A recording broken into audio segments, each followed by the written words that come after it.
कभी सोचा है एक ऐसी लाइन के बारे में जिसके कोई बेहद करीब मतलब एकदम पास तो जा सकता है पर उसे कभी छू नहीं सकता। आज हम गणित के इसी दिलचस्प रहस्य एसिम्प्टोट्स की दुनिया में उतरने वाले हैं। सुनने में किसी पहेली जैसा लगता है ना? एक ऐसा रास्ता जो अपनी मंजिल के करीब तो आता जाता है पर उस तक कभी पहुंचता नहीं। यही यही तो एसिम्प्टोट्स का असली जादू है। तो फिर ये जो एक अदृश्य सी लाइन है, ये असल में है क्या? चलिए इसे थोड़ा और करीब से समझते हैं। अगर आसान भाषा में कहूं तो एसिम्प्टोट एक तरह की अदृश्य गाइडलाइन है। सोचिए कि कोई सड़क पर गाड़ी चला रहा है जो एक दीवार के बिल्कुल बगल से गुजर रही है। वो लगातार दीवार के पास आता जाता है पर कभी उससे टकराता नहीं। बस वो दीवार ही उस रास्ते का एसिम्प्टोट है। चलिए अब इसे असल में देखते हैं। इस लाल रंग के कर्व पर नजर डालिए। जैसे जैसे ये दाईं ओर ऊपर की तरफ बढ़ रहा है, ये उस डैश वाली लाइन के और भी करीब आता जा रहा है। वो लाइन ही इसका एसिम्प्टोट है जो इसके रास्ते को इन्फिनिटी तक गाइड कर रही है। अब बात यह है कि एसिम्प्टोट्स सिर्फ एक ही तरह के नहीं होते। चलिए इनके 3 सबसे आम प्रकारों को जानते हैं जो हमें ग्राफ के बिहेवियर को समझने में बहुत मदद करते हैं। तो ये है 3 मेन टाइप्स, वर्टिकल, हॉरिजॉन्टल और स्लैंट। हर टाइप हमें कर्व के बारे में कुछ अलग बताता है, खासकर तब जब वैल्यूज बहुत बड़ी या बहुत छोटी हो जाती हैं। ये बिल्कुल किसी मैप पर बनी बाउंड्रीज की तरह हैं, जो हमें बताती हैं कि कोई एरिया कहाँ खत्म हो रहा है।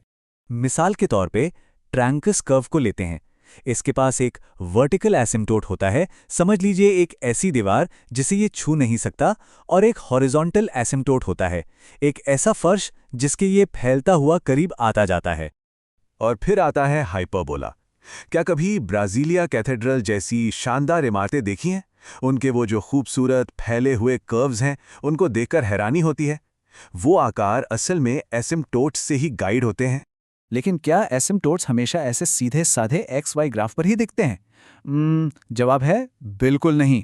चलिए एक अलग सिस्टम में देखते हैं कि ये कॉन्सेप्ट कितना वर्सेटाइल है।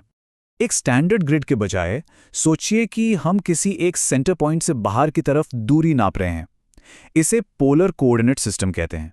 और हां, यहां भी एसिम्प्टोट्स मौजूद होते हैं। जरा इस स्लाइड को देखिए।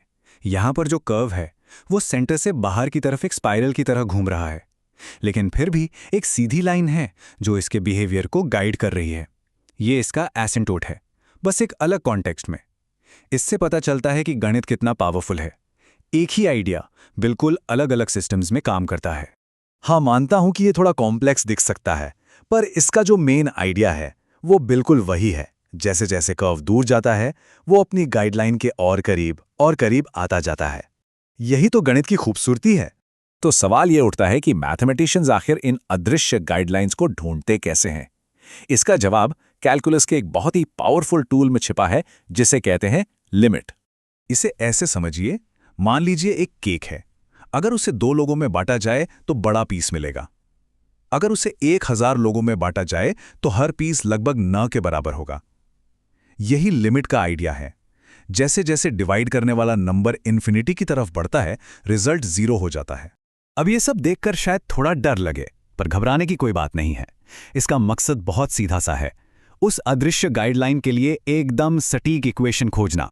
तो सबसे जरूरी बात यह है कि ये जो कैलकुलेशंस है ना, ये कोई अंदाजा नहीं लगा रहे हैं। ये उन गाइडलाइंस को एकदम पिनपॉइंट करने का एक तरीका है, पूरी एक्यूरेसी के साथ। ठीक है, तो हमने इसकी परिभाषा समझ ली, इसके टाइप्स देख लिए और इसके पीछे की मैथ्स पर भी नजर डाल ली। लेकिन असल में ये सब जरूरी क्यों है? इस एब्स्ट्रैक्ट गणित से परे इसकी क्या अहमियत है? एसिम्प्टोट्स ये सिर्फ ग्राफ पर बनी लकीरें नहीं हैं। ये हमें हदों के बारे में, स्टेबिलिटी के बारे में और किसी भी सिस्टम की मैक्सिमम कैपेसिटी के बारे में बताते हैं, चाहे वो फिजिक्स के नियम हो या बाजार की ताकतें। और यहीं पर मैं एक सवाल छोड़ना चाहता हूं। अगर गणित के कर्व्स की अपनी सीमाएं होती हैं, तो हमारे आसपास की दुनिया में वो अदृश्य सीमाएं क्या हैं?